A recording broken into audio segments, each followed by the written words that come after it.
You know, this is one of those things where it's sort of cheap to say I would do everything the opposite of the way that Donald Trump has done it, but that's literally my starting point.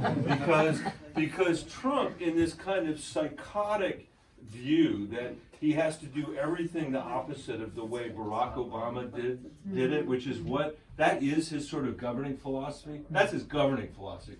Foreign policy is a little different. His foreign policy is the doctrine, the Trump doctrine. Let's take really bad situations and make them 1,000 times worse, and let's abandon our allies and let's coddle tyrants. That's basically been what he's done.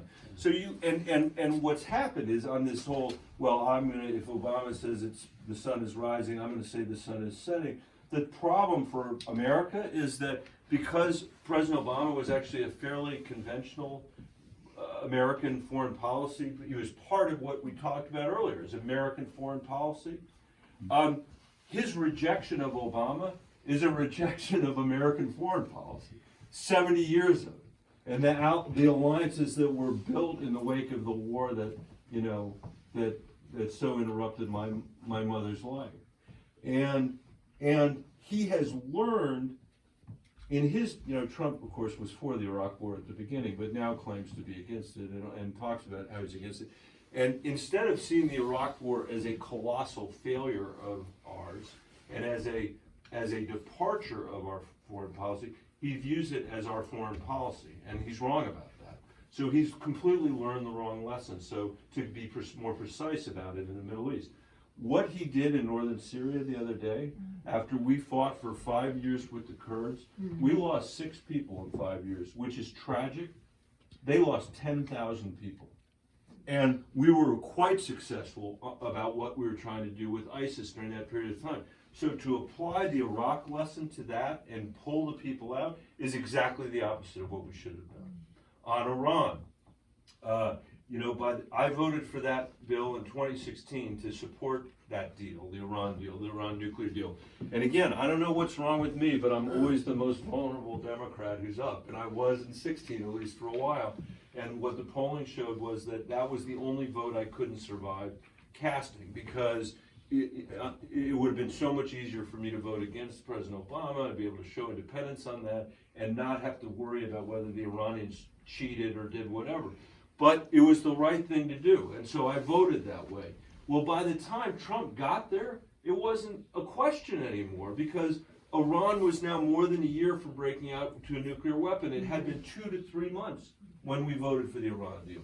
And that's really important because, and by the way, that's what the intelligence agencies were saying.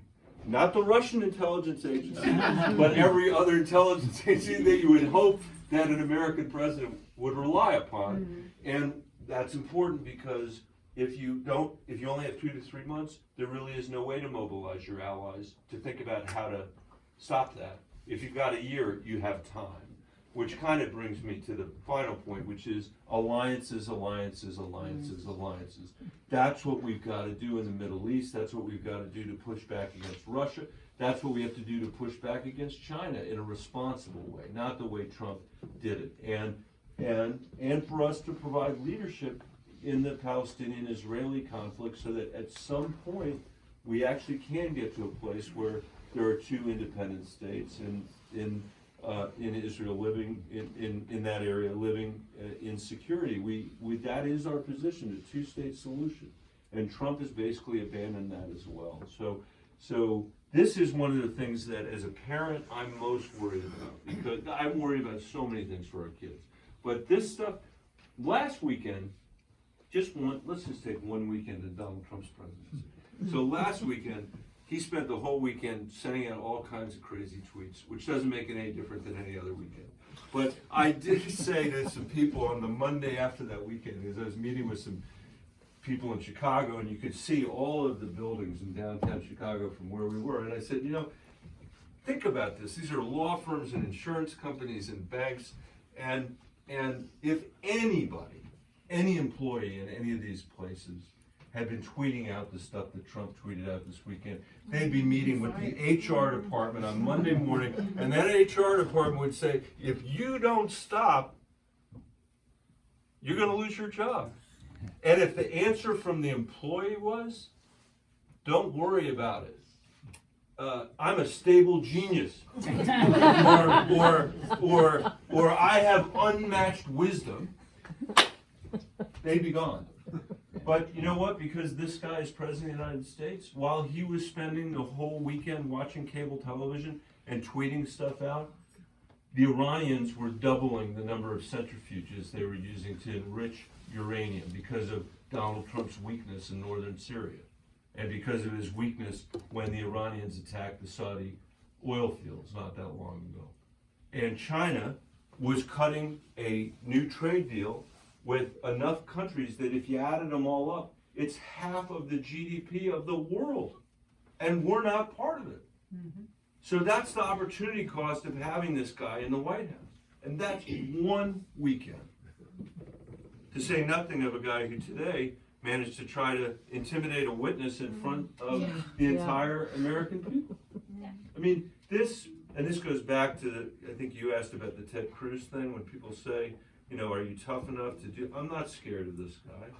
You know, and I think armed with the facts and armed with the truth and being able to present a set of policies and an agenda that I didn't think up just for the election, but I've actually been working on for the last 10 years in a purple state as I've thought about the re-election. I hope that's of value to people.